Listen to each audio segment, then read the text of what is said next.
Evangelio de Juan, capítulo 5, versículo número 1, nos dice así la palabra de Dios. Algún tiempo después se celebraba una fiesta de los judíos y subió Jesús a Jerusalén. Había allí junto a la puerta de las ovejas un estanque rodeado de 5 pórticos, cuyo nombre en arameo es Betzatá. En esos pórticos se hallaban tendidos muchos enfermos, ciegos, cojos y paralíticos. Entre ellos se encontraba un hombre inválido que llevaba enfermo 38 años. Cuando Jesús lo vio allí, tirado en el suelo, y se enteró de que ya tenía mucho tiempo de estar así, le preguntó: ¿quieres quedar sano? Señor, respondió, no tengo a nadie que me meta en el estanque mientras se agita el agua, y cuando trato de hacerlo, otro se mete antes. Levántate, recoge tu camilla y anda, le contestó Jesús. Al instante aquel hombre quedó sano, así que tomó su camilla y echó a andar. Pero ese día era sábado. Por eso los judíos le dijeron al que había sido sanado: hoy es sábado, no te está permitido cargar tu camilla. El que me sanó me dijo: recoge tu camilla y anda, les respondió.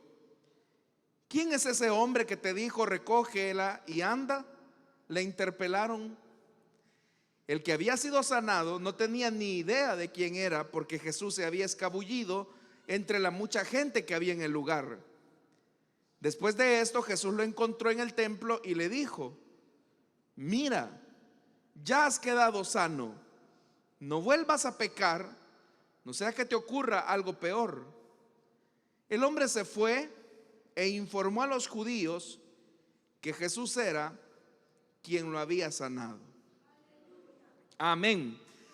Hasta ahí dejamos la lectura, amados. Tengan la bondad de sentarse, por favor.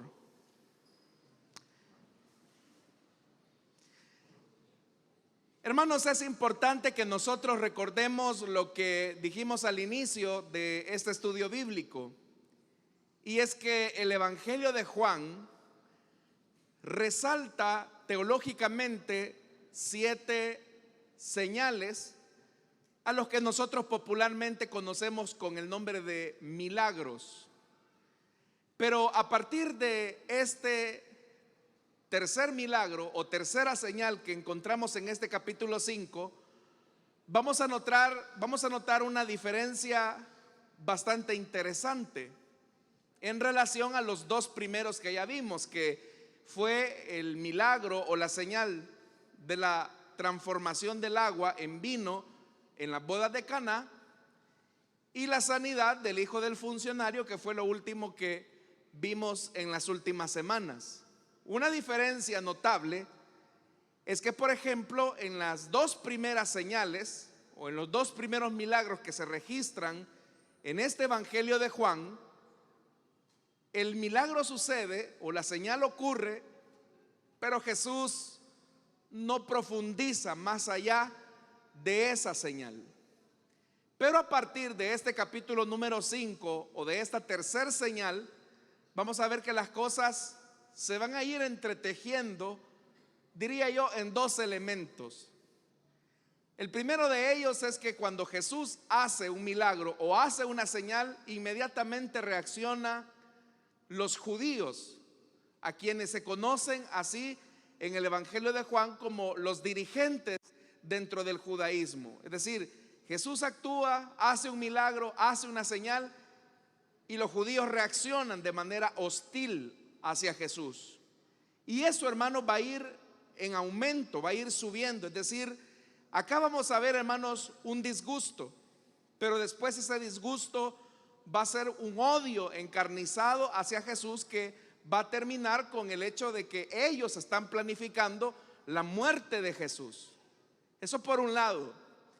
Y un segundo elemento que vamos a encontrar a partir de este capítulo 5 o de esta tercera señal es que Jesús va a dar largos sermones o va a predicar de manera muy extensa o va a dar discursos muy extendidos. Y acá, hermanos, lo vamos a ver, porque todo este capítulo 5 va a girar en torno a la sanidad de este hombre paralítico. Dice, hermanos, el versículo número 1, algún tiempo después, dice, se celebraba una fiesta de los judíos. Otro elemento importante que vamos a notar en este Evangelio de Juan y a partir de este capítulo es que se va a ir relacionando a Jesús con algunas fiestas judías. Y obviamente que Jesús va a venir a reinterpretar esas festividades a la luz de su persona. Eso lo vamos a ir viendo más adelante, pero en esta ocasión solo en el versículo 1 dice que se celebraba una fiesta de los judíos y Jesús tenía que subir a Jerusalén. Ahora, ¿cuál de todas las fiestas es a la que se está haciendo referencia ahí en ese versículo 1? No lo sabemos. Lo que sí sabemos es que habían 3 fiestas de peregrinación a la que todo judío varón debía de subir a Jerusalén. Una fiesta era la de la Pascua, otra fiesta era, hermanos, la de Pentecostés y otra fiesta era la de los tabernáculos. Cuando estas 3 fiestas, que eran obligatorias para todo judío varón, ellos debían demostrar su asistencia o su adhesión a la fe judía yendo a Jerusalén. Y obviamente como Jesús es un judío, Él está subiendo a Jerusalén y por eso es que lo vemos que está yendo a esta fiesta, que no sabemos si es la de la Pascua, Pentecostés o los tabernáculos. Lo que sí sabemos es que el acontecimiento que se nos va a narrar en este capítulo 5 se produjo en Shabbat, es decir, en el día de reposo. Y dice que cuando él subió a Jerusalén, lo primero que él hizo, pues al ingresar a la ciudad, es que dice que había allí, junto a la puerta de las ovejas, un estanque rodeado de 5 pórticos, cuyo nombre en arameo es Betzatá. Cuando una persona subía a Jerusalén, especialmente aquellos que venían del área norte del país, tenían que atravesar esos pórticos, que dice la Biblia ahí que eran 5. Pero en esos pórticos había como una especie de pileta o de piscina que era bastante, hermanos, grande, y donde se había creado una leyenda que de tanto en tanto descendía un ángel, agitaba el agua y el primero que se lanzaba al agua era sano. Ya vamos a aclarar por qué estoy diciendo que esta era una leyenda o una especie de superstición, porque si usted ya tiene la versión Reina Valera, se habrá dado cuenta que hay unas omisiones en la lectura que se hizo de la traducción Nueva Versión Internacional.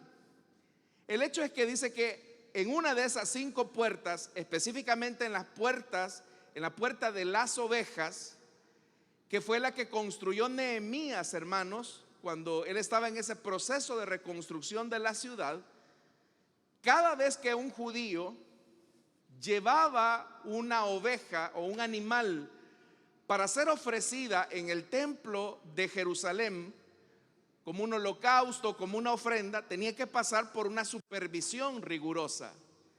Y obviamente que se había establecido que en esa puerta todos los peregrinos tenían que llevar sus ofrendas para ser inspeccionadas por el sacerdote.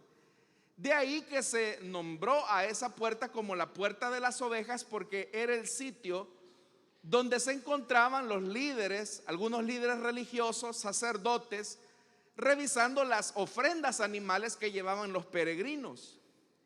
Pero resulta ser que en ese paisaje dice que había un estanque rodeado de 5 pórticos. Solamente pues se nos menciona el nombre de una de las puertas, que es la puerta de las ovejas y que se encontraba en la parte noreste de Jerusalén.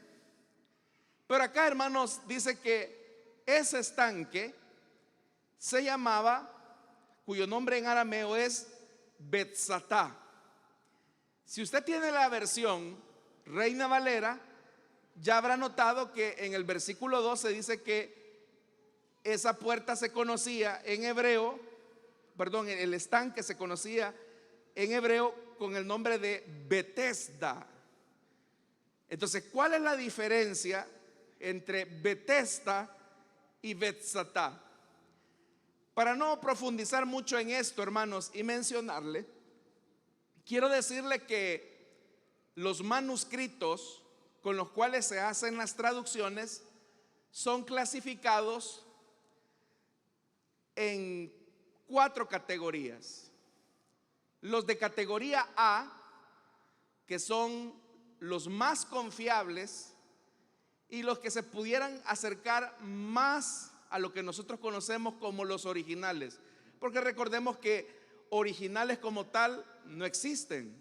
O sea, lo que se tienen son copias de copias de copias de copias de copias. Pero se considera un testigo o manuscrito fiel cuando, al hacer el análisis literario de ellos, se encuentra, hermanos, una aproximación que acerque lo más posible a lo que pudo haber sido el original. Entonces, esos se clasifican como manuscritos de tipo A o de clase A, que son muy confiables. Están otro grupo que son los manuscritos confiables, son de clase B. Es decir, hay cierta probabilidad que los originales dijeran como se tienen en los manuscritos de clase B. Luego están los manuscritos de clase C. Y estos, hermanos, son poco confiables. Y están los manuscritos de clase D, que son los menos confiables. Entonces, el problema es que cuando llegamos a este pasaje del Evangelio de Juan, resulta ser que tanto en los grupos A, B, C y D no hay una exactitud de cómo se llamaba específicamente ese estanque, de tal forma que es aceptable la traducción que hace Reina Valera cuando dice Betesda. El problema es que esto puede ser una derivación del nombre Betsaida, pero usted sabe que Betsaida se ubica, hermanos, en las cercanías de Capernaum. Y acá, hermanos, también hay otros manuscritos que son con los que se hizo esta traducción de la NBI, donde se encuentra la forma Betzatá, que lo que significa es lugar de casa de 2 manantiales. Podría ser traducido como casa de 2 manantiales. Y eso podría ser como una referencia específica a que precisamente se está hablando de un estanque. ¿Qué significa Betesda? Significa casa de misericordia. Eso es interesante, hermano, porque Bet es casa, pero dependiendo cuál sea la terminación, muy probablemente los copistas se confundieron. Entonces, ¿cómo lo traducimos? Como Betesda, como Betsaida, como Betzatá. Y seguramente, hermanos, que los copistas, como las palabras en griego son parecidas, suenan iguales, cada copista la colocó como consideró que era lo más correcto. Entonces, hermanos, por eso es que no hay como una seguridad así tan exacta del 100% cómo se llamaba ese sitio. Entonces, probablemente si usted tiene otra versión de la Biblia, va a encontrar que a ese estanque se le llamaba también Betsaida, otro quizás Betzatá, como es acá, o como la Reina Valera lo traduce, Betesda.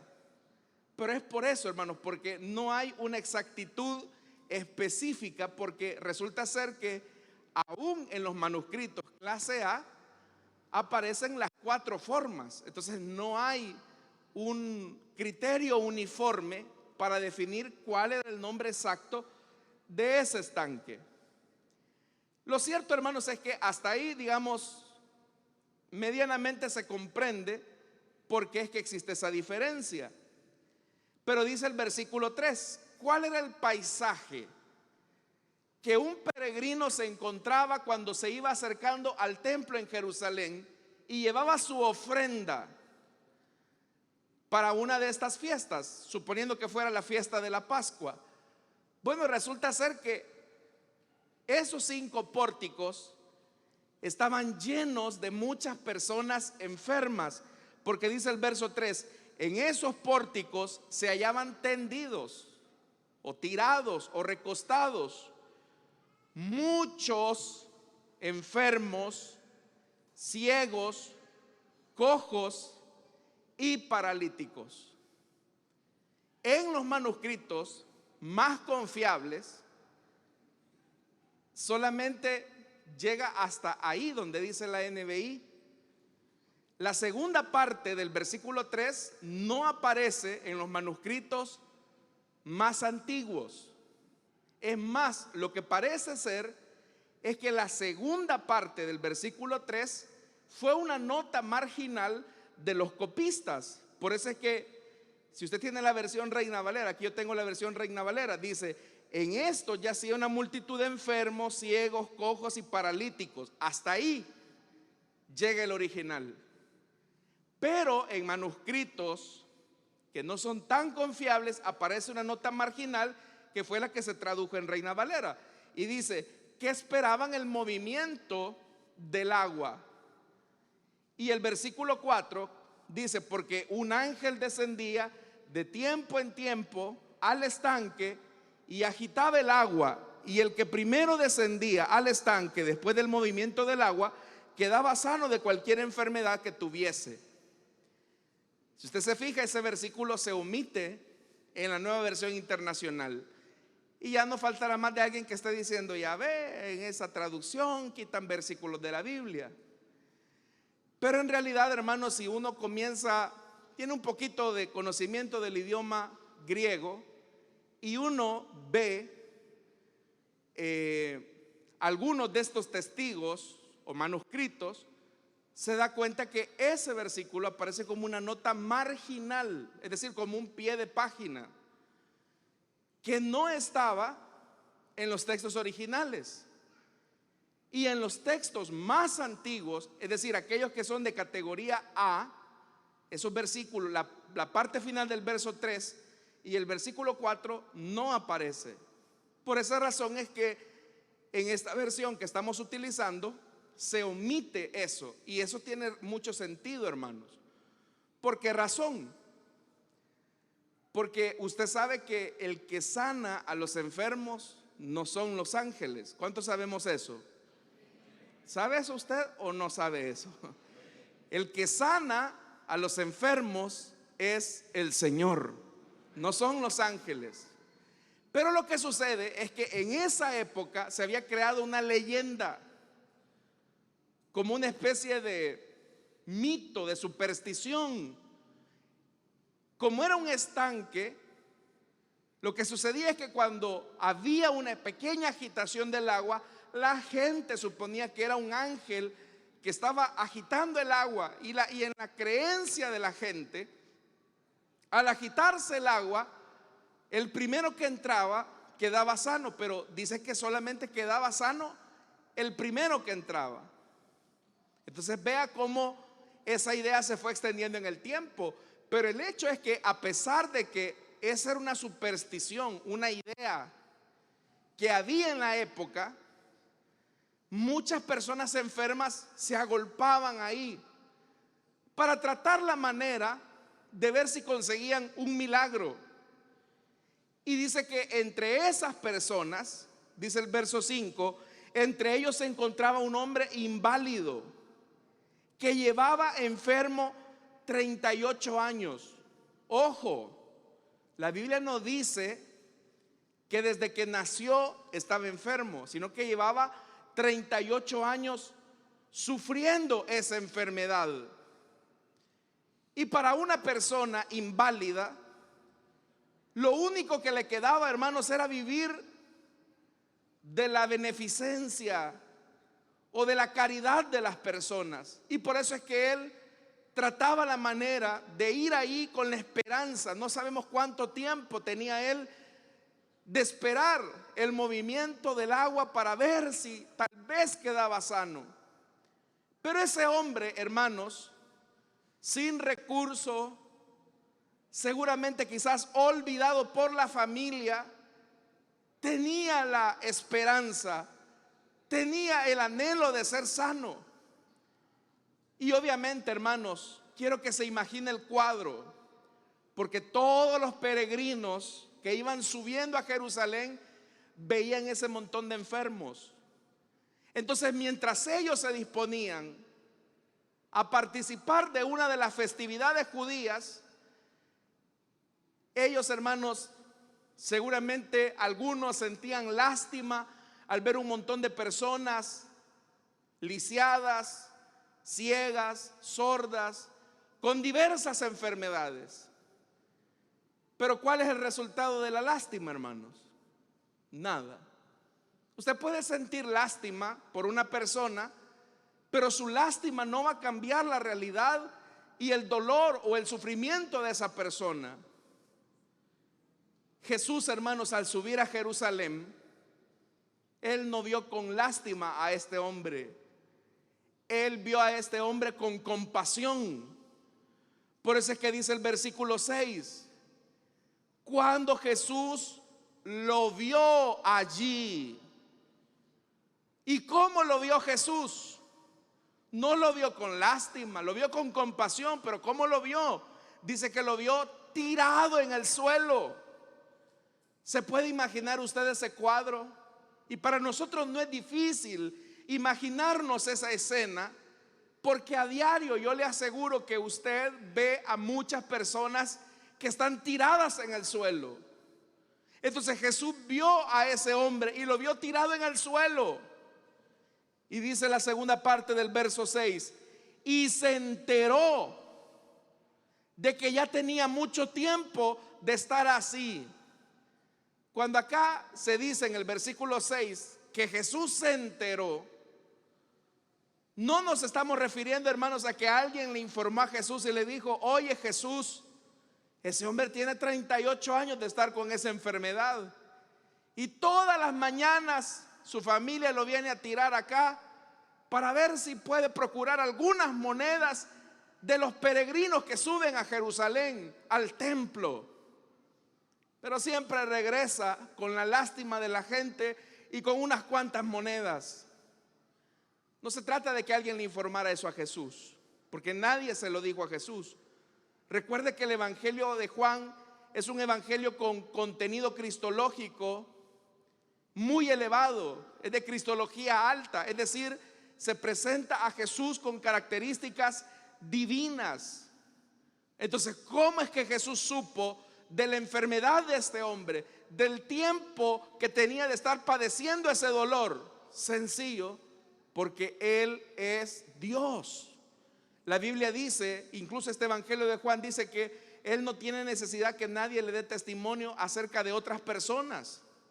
Y eso a nosotros nos deja una lección importante, hermanos, porque probablemente usted se pueda sentir triste, abandonado, lisiado también del alma, y usted dice: nadie se da cuenta de mi dolor, nadie sabe del sufrimiento que yo padezco, nadie comprende la situación que yo estoy viviendo. Pero déjeme decirle que Jesús sí conoce su situación. Jesús sabe cuando nosotros estamos tirados en el suelo, cuando nuestras fuerzas se han agotado, cuando nuestras energías, hermanos, han llegado a su límite. Pero Jesús no simplemente nos ve a nosotros con lástima, no, Jesús nos ve con compasión, con ojos de amor, con ojos de misericordia, y Él se dispone a actuar a favor de todos aquellos que le buscan y que le creen. Amén, hermanos. Entonces no piense usted que usted está solo o sola, porque para este hombre que tenía la expectativa de que a lo mejor se agitaba el agua, él nunca pensó que Dios se iba a interesar de manera personal en él. Pero cuando Jesús lo ve tirado ahí, le hace una pregunta, hermanos. Y la pregunta podría parecer hasta ilógica. Oiga lo que dice: ¿quieres quedar sano? Uno diría: Jesús, a ti nadie te tiene que dar testimonio de la enfermedad de este hombre, pero se te ocurre preguntar si este hombre quiere la sanidad. Pero en realidad, hermanos, ¿por qué Jesús le pregunta al hombre si quería ser sano? Aquí, hermanos, hay tres observaciones que nos llevan a pensar por qué Jesús le preguntó eso. En primer lugar, ¿qué iba a significar para ese hombre si él recibía la sanidad? Hasta ese momento, ese hombre, ¿de qué dependía? De la lástima de la gente. Hasta ese punto, ese hombre dependía de que lo llevaran arrastrado, lo llevaran a tirar ahí al pórtico, a la espera de que se produjera una agitación en el agua. Es decir, ese hombre había pasado por lo menos por 38 años en que ese había sido su estilo de vida. Entonces la pregunta es: ¿de verdad quieres salir de esta situación? ¿Quieres romper esta condición de miseria en la que siempre estás tirado en el suelo? Y muchas veces, hermanos, también nosotros necesitamos tener ese nivel de honestidad. Porque cuando tenemos una situación que nos afecta, cuando tenemos algo que nos ha lisiado el alma, cuando tenemos una situación en donde muchas veces dependemos de la lástima a veces de las personas, tenemos que plantearnos la pregunta si de verdad nosotros queremos la sanidad. Porque ¿qué iba a pasar cuando este hombre se sanara? Que se iba a comenzar a ser responsable de sí mismo. Ya no iba a poder vivir de la lástima. Ya no iba a poder vivir, hermanos, de esa conmiseración que los hombres pudieran tener hacia él. Hace algún tiempo me contaba un hermano pastor que dice que cerca de su iglesia había un hombre que siempre estaba ahí pidiendo dinero cerca de la iglesia, y lo veía que estaba mal. Entonces el pastor, siempre que lo veía, le daba algo, le llevaba cosas. Pero un día a este pastor se le ocurrió y le dijo: bueno, yo a este hombre lo puedo emplear en la iglesia, le puedo dar un empleo formal, un empleo que lo ayude a salir adelante, algo que esté en sus posibilidades hacer. Entonces el pastor se acercó al hombre y le dijo: oiga, ¿y usted no quisiera ganarse el pan con su trabajo, con su esfuerzo? Aquí en la iglesia nosotros le podemos dar este empleo y usted puede abandonar su situación de calle. ¿Y sabe cuál fue la respuesta del hombre? No, le dijo: aquí estoy bien. ¿Cuánto me va a pagar?, le dijo al pastor. Bueno, yo lo que le puedo pagar es tanto. No, hombre, si eso yo lo hago 2 veces en la semana, le dijo. Parece increíble, pero es cierto. Hay gente, hermanos, que no es que no llegan oportunidades. Las oportunidades llegan, pero a veces la gente se acostumbra a ese tipo de cosas. Por eso es que a veces uno le puede hacer un daño a una persona cuando solo le está dando. Porque se acostumbran a esa situación y no tratan la manera de buscar su superación. Entonces lo primero que Jesús hace al preguntarle: ¿quieres quedar sano? Es: mira, mi hijito, a partir de este momento, si yo te sano, tu vida va a cambiar, porque te vas a comenzar a ser responsable de tu situación.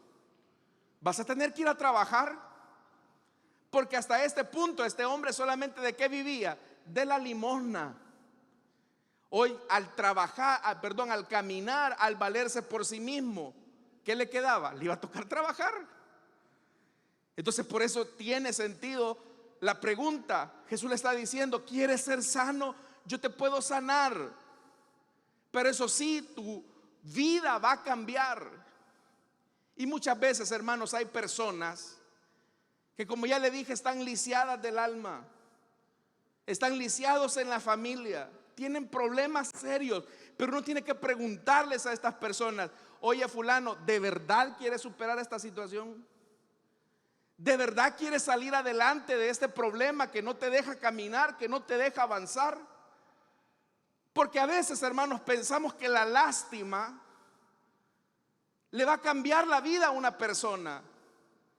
Y Jesús está viendo a este hombre con compasión, pero es una compasión que lo confronta a él con su situación. Jesús le está diciendo: yo me compadezco de ti y yo puedo intervenir para que tu vida cambie, pero después de recibir mi compasión, tu vida va a cambiar y tú te vas a comenzar a ser responsable de tu propia vida. ¿Quieres ser sano? Y es ahí, hermanos, donde muchas personas podrían decir que sí, podrían decir que no. Escuchaba también a otro predicador que, hablando acerca de este tema, él decía algo que me llamó la atención. Y en países, hermanos, del primer mundo, donde se les paga a las parejas para tener hijos y el gobierno les paga por cada hijo que tienen, hay muchos hombres que deciden: no, en vez de ir a trabajar, nos llenamos de hijos y que el gobierno nos pague un subsidio. Y no buscan un trabajo. Entonces tiene sentido. Cuando nosotros, hermanos, no podemos caminar en un área de la vida, tenemos que preguntarnos: ¿y de verdad queremos ser sanos? ¿De verdad quieres ser sano? Porque si quieres ser sano, déjame decirte que a partir de ese momento tu vida va a cambiar en el punto en el que tú vas a asumir una responsabilidad de tus propios hechos. Y lo otro, hermanos y hermanas, hasta ese momento el hombre está viviendo de una superstición, de una creencia popular de que un ángel bajaba de tanto en tanto, agitaba las aguas y a lo mejor un golpe de suerte le iba a cambiar la vida. ¿Cuánta gente no hay, hermanos, que va por la vida esperando que un golpe de suerte les resuelva un problema? Hay gente que dice: el tiempo se encargará de solucionar los problemas. No es cierto, mi estimado. Como en otras ocasiones yo se lo he dicho, el tiempo lo único que va a hacer es revelar y agudizar su problema. El tiempo no cura nada. Es usted el que tiene que asumir con responsabilidad. ¿De verdad quiere ser sano? Yo le hago una pregunta a propósito de que ya vamos finalizando el cuarto mes de este año. ¿Se recuerda de los propósitos que se hizo de año nuevo, hermano? ¿Se acuerda, verdad? Dijo: en 2024 voy a hacer la dieta. ¿Por qué se ríen? En 2024 voy a salir a caminar por lo menos 30 minutos. ¿Y qué pasó? Pensamos que el tiempo por sí mismo va a resolver un problema. No, mi estimado. El problema se tiene que encarar primero con una verdad y una resolución. ¿De verdad quiero que esto cambie? Porque como dice ese dicho: al toro por los cuernos. Entonces, si usted tiene un problema, tiene que enfrentarlo. El tiempo no va a resolver nada. El tiempo va a sanar las heridas. No es cierto. Tiene que iniciar un proceso de sanidad. Y por eso es que Jesús le dice: mira, has pasado 38 años, yo lo sé, pero quiero que te quites la idea de que una superstición o que un golpe de buena suerte te va a cambiar la vida. Hay personas que, refiriéndose a otros, dicen: qué suerte la que tiene este hermano, miren cómo le va, miren qué familia tiene, miren qué matrimonio tiene. Y la gente, como solamente ve esa parte de su vida, piensan que usted nació en cuna de oro. ¿Cómo me gustaría tener ese negocio que usted tiene, hermano? Pero no saben de los sacrificios que usted tuvo que hacer para llegar ahí. No sabe de las limitaciones. Quieren la tierra prometida, pero no les gusta pasar su desierto. Hay gente que dice que me gusta su familia, hermano, me gusta su matrimonio. Sí, pero para eso hay que trabajar. El tiempo por sí solo no logra curar las heridas de nuestra vida. Dicen amén, hermanos. Hay gente que, como le repito, piensa que un golpe de suerte les va a cambiar la vida. Les digo algo más. Yo sé de hermanos que tienen una mala educación financiera y que le piden un milagro a Dios. Señor, te pido que el día de mañana todas mis deudas de mi tarjeta de crédito aparezcan canceladas. Que alguien del otro lado del mundo diga: estoy pensando en Mario. Está endeudado hasta la coronilla y yo no sé quién es Mario. Es de un país llamado El Salvador, de Santa Ana. Y Dios me ha puesto que le cancele su deuda de $75,000. Señor, un milagro así quiero yo. Y yo le pregunto, ¿creen que Dios puede mover el corazón de una persona para sacarlo de su lío? ¿Puede o no puede? Claro que puede, pero ¿por qué no lo hace? Porque Dios quiere que usted asuma la responsabilidad, que no es un golpe de suerte lo bueno que nos puede pasar en la vida. Es la confrontación necesaria de querer caminar con sabiduría en la voluntad de Dios. Entonces, hermanos, yo no sé cuál es el problema que usted tiene y no sé por cuánto tiempo lo viene arrastrando. Le pongo otro ejemplo. ¿Creen, hermanos, que Dios puede sanarlo? ¿Puede sanar la diabetes? ¿Creen que Dios lo puede hacer? Claro. Y hay hermanos, me recuerdo una hermana, no se me olvida esto, diabética.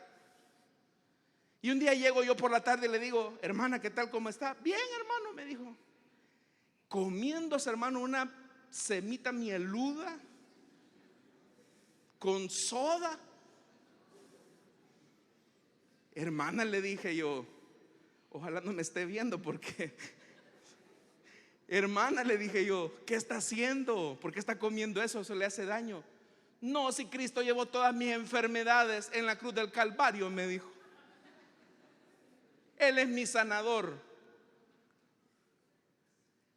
A los pocos meses, cuando el piecito de la hermana comenzó a mostrar problemas a causa de su enfermedad, la hermana me dijo: hermano, no sé qué pasa. Yo le he pedido a Dios que me sane. Y a una hermana mayor yo le tuve que decir: hermana, ¿le puedo hablar como pastor?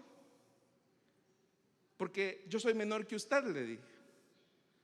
Dele, hermano, dígame, me dijo. Sinchacéeme, me dijo. ¿Se acuerda aquella vez que yo vine y le encontré comiendo semita con soda? Y usted me dijo aquello. Sí, me acuerdo. Lo siguió haciendo todas las tardes, hermano. Dios tiene culpa de eso. Le hago una pregunta: ¿Dios podría sanar a esta mujer? Claro que puede hacerlo, pero para que siga haciendo desórdenes con su salud. Entonces, hermanos, la pregunta que le hace Jesús a este hombre es: ¿ya te acostumbraste o de verdad quieres cambiar? Y esa es la pregunta que también Dios nos hace a muchos de nosotros.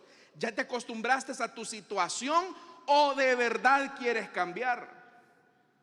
Entonces, vea, el hombre dice algo: Señor, verso 7, vea, no tengo a nadie que me meta en el estanque mientras se agita el agua, y cuando trato de hacerlo, otro se mete antes.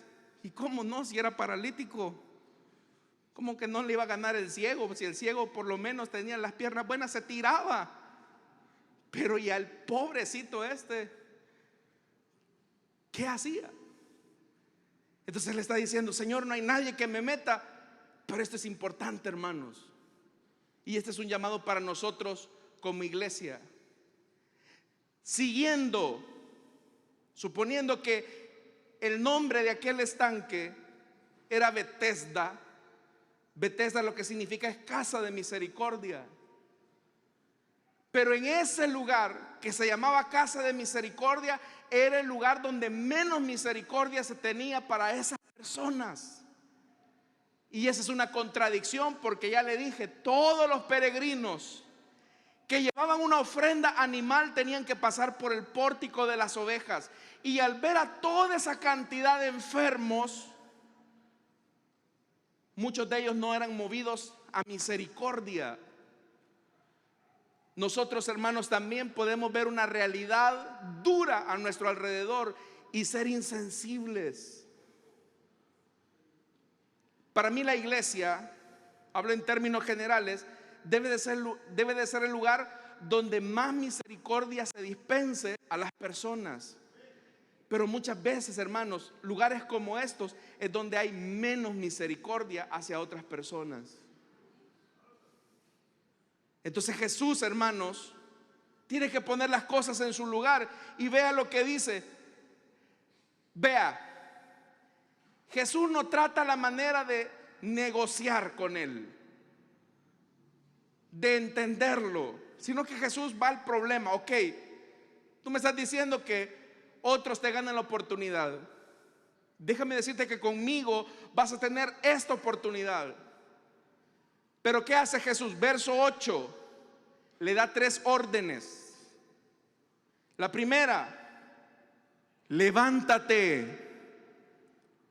Ya no estés en el suelo tirado. Ya no andes dando lástima. Segundo: recoge tu camilla. Hazte responsable de tu vida.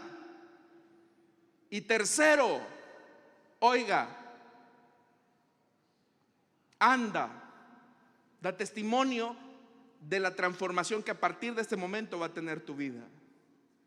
Esos 3 verbos: levántate, vas a recibir un don de sanidad en este momento. Segundo, te vas a ser responsable de tu salud, te vas a ser responsable de tu cuidado. Tercero, vas a dar testimonio de lo que Dios ha hecho. Son 3 órdenes, hermanos, que van al hilo. Eso le contestó Jesús. Y este hombre dice que al instante, este hombre no tuvo que esperar a un ángel, tenía al que lo había formado en el vientre de su madre. Él estaba dando la salud. Al instante, aquel hombre, ¿qué dice? Quedó sano. Así que tomó su camilla, hizo caso, se hizo responsable de sí mismo y se puso a caminar, a dar testimonio de lo que Jesús le había dicho.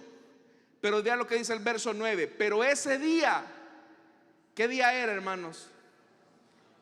Era sábado.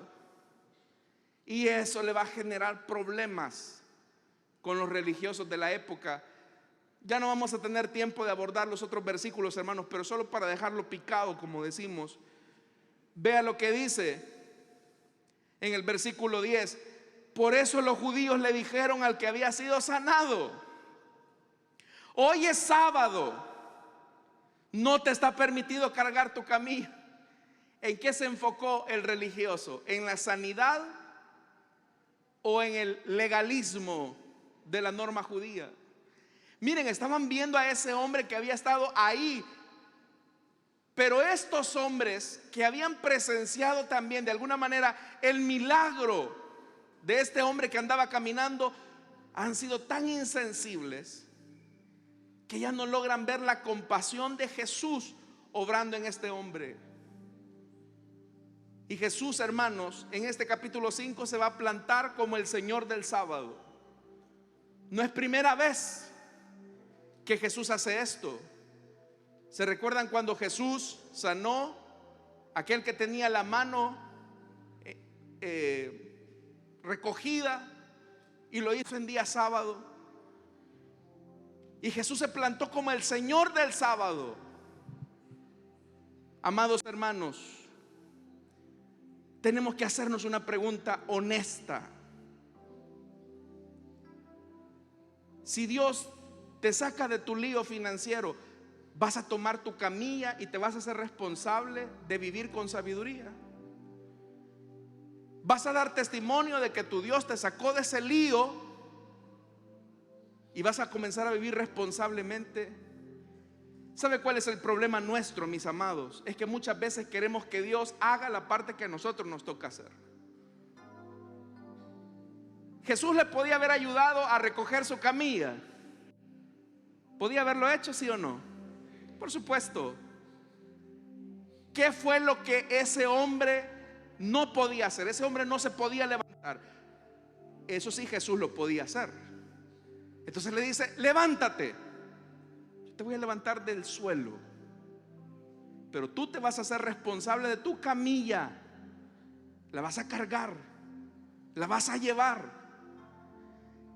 Hay ciertas áreas en su vida que usted está esperando que sea Dios quien se las resuelva, y mi estimado, Dios no lo va a hacer. Dios no le va a recoger su camilla. Dios nos va a levantar del suelo si hemos caído. 70 veces cae el justo y 70 veces el Señor lo vuelve a levantar. Pero usted va a ser responsable de su camilla. Así que, mis amados hermanos, este es tiempo para madurar y crecer en la fe del Hijo de Dios. Amén. Dicen amén, hermanos. Que Dios nos ayude a ser responsables también. ¿Quieres cambiar? Este es el tiempo. Vamos a orar. No tengo mucho tiempo, hermanos, pero el tiempo que me queda, quiero hacer una invitación rápidamente.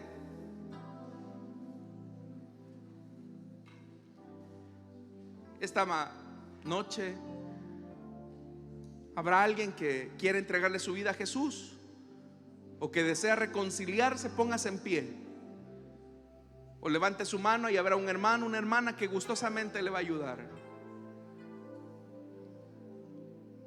Si hubiera alguien que desea entregarle su vida a Cristo o desea reconciliarse, póngase en pie. Jesús te puede sanar. Jesús te puede sanar, pero tú eres responsable de llevarte tu camilla. ¿Habrá alguien esta noche que desea comenzar a caminar con Jesús? Venga, le animo para que en el lugar donde está se ponga en pie.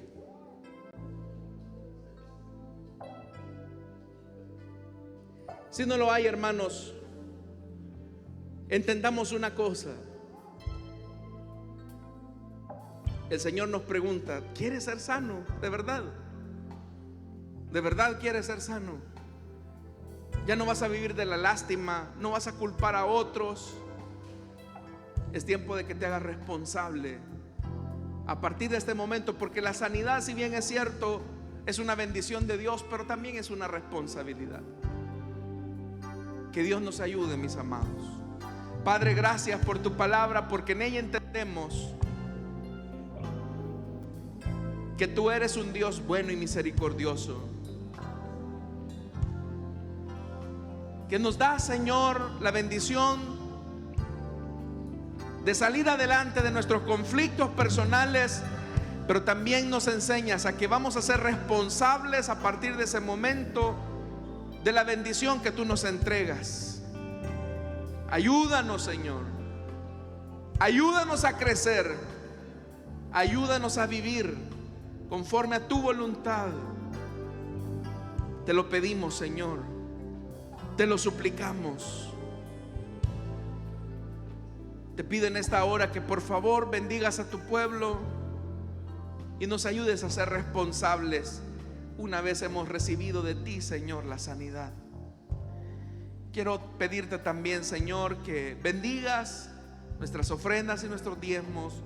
No te damos, Señor, de lo que nos sobra, sino con acción de gracias te devolvemos a ti la parte que tú nos pides. No lo hacemos por obligación, sino por gratitud. En el nombre de Jesús, amén y amén. Pueden pasar, mis hermanos, y nosotros cantamos al Señor.